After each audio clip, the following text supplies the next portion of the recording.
कि वो अगर मुसलमानों की बात कीजिएगा तो मुसलमानों की मस्जिद की हिफाजत के लिए, वक्फ की ज़मीन की हिफाजत के लिए, 3 तलाक के लिए, 370 के लिए, धारा 370 के लिए, और हिंदू मुस्लिम एकता के लिए वो तो बोलते ही आए हैं। ये मुसलमानों की बात हो गई। रही बात दलितों के लिए वो क्या कर रहे हैं, तो आप ये जानिए। कहते हैं कि कंचन पासवान के एक बार लाइए और साल भर आजमा के देखिए, अगर आप लोग की उम्मीद पर खरा नहीं उतरता तो 25 में आप लोग वोट नहीं करिए कंचन पासवान के, आप लोग बेल्लात लगा के हटाइए। तो 11,000 अब 10,000 और 5,000 और 2,000 रुपया ले करके या चॉकलेट का डब्बा ले करके आप खुश हो जाइएगा, लेकिन आपकी नस्लें बर्बाद हो जाएंगी, आपका कुंबा ख़त्म हो जाएगा, आप शोषित थे, हैं और फिर रह जाएंगे। इसलिए आप अपने आप को आज़ाद रहना चाहते हैं और टू डोर जिस तरह वोट मांगने जा रहे हैं उस तरह परेशानियों को पूछने जाएंगे, और वो जो परेशानियां लिखेंगे बताएंगे हमको, हम उसे लिखेंगे और उसे पूरा करने की पूरा प्रयास करेंगे। अच्छा, ये मेरा वादा है। जीतने के बाद क्या कीजिएगा? आपका पहला मुद्दा, पहला एजेंडा क्या है? हमारा झंडा होगा सर, एजेंडा की स्वास्थ्य पर होगा। अच्छा यहाँ इमामगंज में डिग्री कॉलेज हो। नमस्कार मित्रों, मैं मुकेश मिलन और आप देख रहे हैं द ब्राइट बिहार। मित्रों, अभी हमारी मौजूदगी इमामगंज विधानसभा में है और हमारे साथ कंचन पासवान जी हैं जो AIMM पार्टी, ओवैसी साहब के पार्टी से यहाँ पर कैंडिडेट है। तो सबसे पहले आपको हमारे चैनल में स्वागत है सर। जी सर, स्वागत है सर। और कहिए, आप अभी यहाँ पे चुनाव लड़ने का तैयारी कर रहे हैं, क्या कुछ कहेंगे? क्या माहौल है आपका और किस पार्टी से चुनाव लड़ने का तैयारी कर रहे हैं? सर हम MIM से चुनाव लड़ना चाह रहे हैं जी, और पासवान और मुस्लिम हम लोग एक साथ चुनाव लड़ना चाह रहे हैं। और यहाँ आज तक लोकल कभी नेता आए नहीं, सब बाहरी आते हैं, बाहरी जीत के जाते हैं। तो इसलिए हम लोग अभी मांग है कि नहीं, नेता बाहरी के आते हैं और जीत के जाते हैं। इसलिए कंचन पासवान नेता बन के नहीं, बेटा बन के घर घर जाएगा। अब यही तो बात है सर, और बोलिए जाए। तो क्या ओवैसी साहब के पार्टी से चुनाव लड़ रहे हैं आप? जी इस क्षेत्र में ओवैसी साहब को लोग जानते हैं, उनका पार्टी का विस्तार है? जी, पार्टी तो फर्स्ट बार यहाँ चुनाव लड़ना चाह रही है सर। आप उनका पार्टी से फर्स्ट टाइम चुनाव लड़ रहे हैं? जी जी जी जी जी। अच्छा, और यहाँ तो 90% उनका जानते हैं, पूरा इंडिया में उनका नाम है, देश विदेशों में नाम है, ऐसा इंडिया में नहीं। ओवैसी साहब क्या कुछ ऐसा काम किए हैं जो पब्लिक उनको बेहतर तरीके से जानती है? ओवैसी साहब जहाँ के हैं सांसद, वहाँ बहुत अच्छे काम कर रहे हैं। मतलब हॉस्पिटल निःशुल्क खोलाए हुए हैं, निःशुल्क गरीब के बाल बच्चों के स्कूल खोलाए हुए हैं।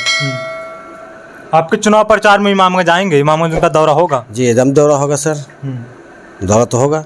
और इमामगंज के पब्लिक को क्या कहना चाहेंगे? जैसे अभी आपका 20 साल से जो है मांझी जी यहाँ पे राज कर रहे हैं, 10 साल उदय नारायण चौधरी जी रहे हैं, क्या कुछ आपको उसमें कमी दिखाई दिया जो आप सुधारने का प्रयास करेंगे? कमी तो बहुत है सर। मांझी जी 9 साल रह के गए, अगर एगो नगदाहा बांध देते तो नगदाहा बांध बांधते तो आपके उसमें पानी झिकटिया फेंकता। आप समझ जाइए कि झिकटिया, आदमा, कुइंबर, करासन, मल्हारी, विश्रामपुर, जैसे गुड़िया, शकरपुर, डिघासीन, मतलब बाके में जब तक लाभान्वित होता किसान। अच्छा, एक नगदाहा खाली बांध बांधने से।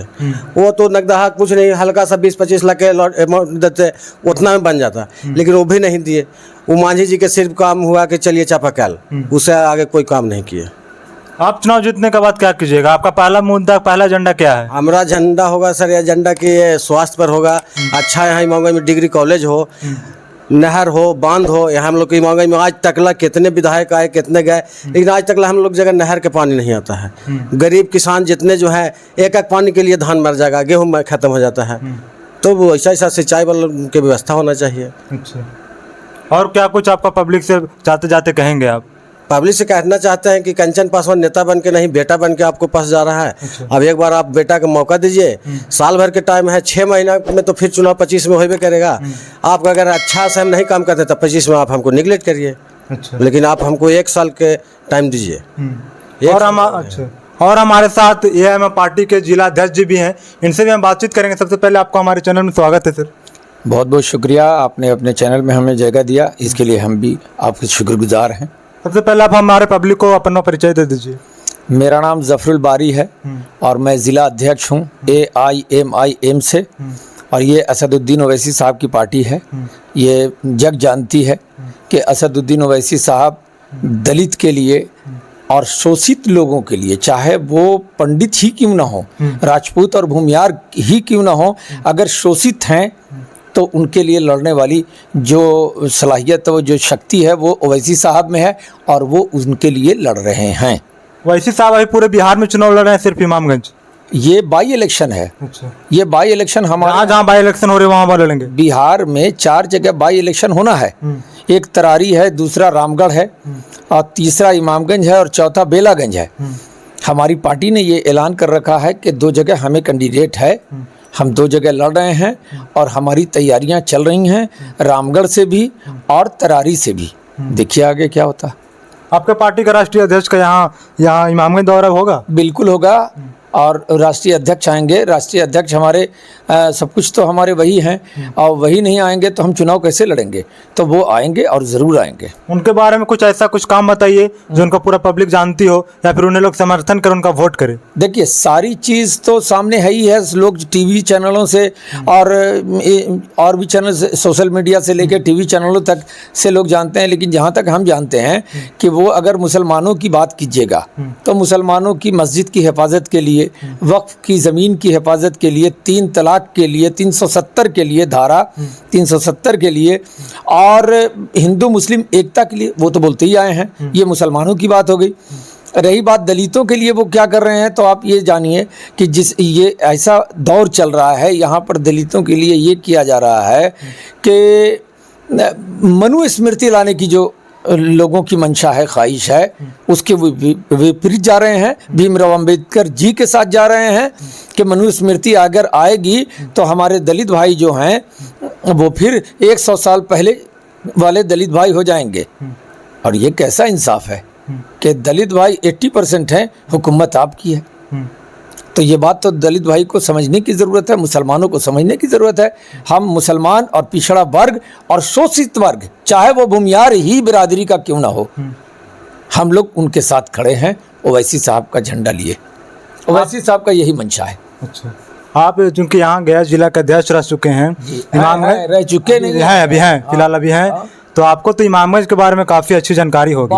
यहाँ पर कितने दिनों से कई लोग जो है बाहरी लोग आकर के राज किए, अभी किए, चल भी गए, अभी फिर से तैयारी में लगे हुए हैं। उन सबको छोड़ करके आपको आखिर इमामगंज की जनता आपको क्यों चुने? आप कुछ बेहतर क्या कुछ देने का प्रयास करेंगे? हम बेहतर तो ये दे रहे हैं कि सबसे पहले तो हम आप ही के समाज का एक कंचन पासवान जी को लाने की कोशिश में है। अच्छा। कि कंचन पासवान जी आए। ये तो हमारे समाज के नहीं हैं, लेकिन ये शोषित समाज से आते हैं तो हमारे समाज के हैं। हम लोग इनके साथ हैं, और शोषण इनके साथ भी हुआ है, शोषण हमारे साथ भी हुआ है। हम दोनों भाई हैं। शोषित हिसाब से देखिएगा तो हम लोग दोनों इससे पीड़ित हैं। तो हम लोग इसको बदलना चाहते हैं, यहाँ की सरकार को बदलना चाहते हैं। यहाँ के जो 40 साल से लोगों ने ठगा है इस इमामगंज को, इमामगंज कंस्टिट्यूएंसी को, हम उन 40 साल में 40 सालों की बात नहीं कर रहे हैं। हमें 1 साल का मात्र मौका दिया जाए, बाई इलेक्शन, फिर 2025 में तो मेन इलेक्शन होगा। 1 साल का मौका दिया जाए। अगर हम खरे नहीं उतरते हैं तो कंचन पासवान जी को अगली बार आप हमको मत दीजिएगा, वोट नहीं दीजिएगा। अगर आप हमारे द्वारा एक तो ठगे नहीं जाइएगा, बात समझिए, लेकिन अगर ठगे जाइएगा तो 1 ही साल ले। 40 साल आप दूसरे से ठगा चुके, 1 साल हमारे कंचन पासवान को आजमा के देख लीजिए। हम लोग मुंह दिखाने के लायक आपके पास नहीं रहेंगे। अगर कंचन जी ने आपके साथ भी दगा किया औरों की तरह, तो हम भी नहीं करेंगे। हम आपके साथ एकदम आपके साथ खड़े रहेंगे। फिर आप जिस पार्टी में बोलिएगा हम आपका सपोर्ट करेंगे। इमामगंज की थोड़ा सा समस्या से अवगत कराएंगे। आप जीतने के बाद सबसे पहले इमामगंज में क्या कुछ कीजिएगा? यहाँ पर सबसे बड़ी समस्या क्या है? देखिए, हम जिला अध्यक्ष हैं, ये क्षेत्रीय स्तर की बात है। यहाँ पर के लोगों की जो बड़ी बड़ी समस्याएं हैं, वो समस्याओं को हम लोगों के बीच रखेंगे, और हम लोग उस पर मिल करके, विधायक जी हमारे जो हो जाएंगे, और हम लोग ज़िला स्तरीय लोग जो हैं, ज़िला स्तरीय कमेटी जो है, यहाँ के डोर टू डोर जिस तरह वोट मांगने जा रहे हैं, उस तरह परेशानियों को पूछने जाएंगे। और वो जो परेशानियाँ लिखेंगे, बताएंगे हमको, हम उसे लिखेंगे और उसे पूरा करने की पूरा प्रयास करेंगे। अच्छा, ये मेरा वादा है। चलिए, वीडियो को ज़्यादा देर दूर नहीं करेंगे। आप जाते जाते जो है इस इमामगंज के पब्लिक को कुछ संदेश देना चाहेंगे? हम ये संदेश देना चाहते हैं कि आप अगर किसी के बहकाने में, या किसी के चॉकलेट खाने में, खिलाने में, किसी के किसी झांसे में आकर के आप फंसिएगा, तो आप ये समझिए कि ये आप तो 40 साल से फंस रहे हैं। लेकिन हम ये चाहते हैं कि हम लोग, एक गरीब कैंडिडेट है, वो ऐसा नहीं है कि चॉकलेट आपको 10,000 11,000 प्रति माह करके दे देगा। ऐसा कैंडिडेट हमारा नहीं है। हमारा कैंडिडेट है कि जो आपसे वादा कर रहा है और वादा वफा करेगा, और आप इनको वोट दीजिए।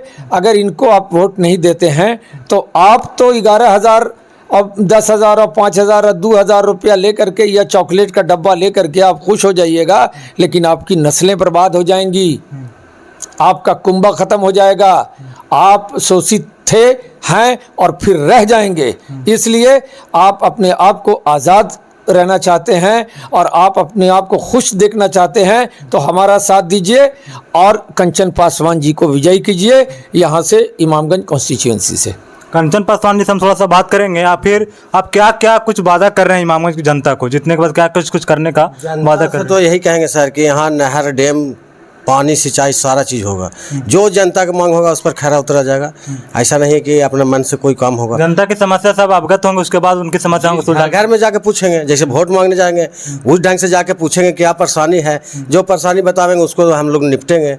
और अगर ऐसा ना किया तो 1 साल के बाद आप मेरे मत पूछिएगा, आप हमको मत दीजिएगा वोट।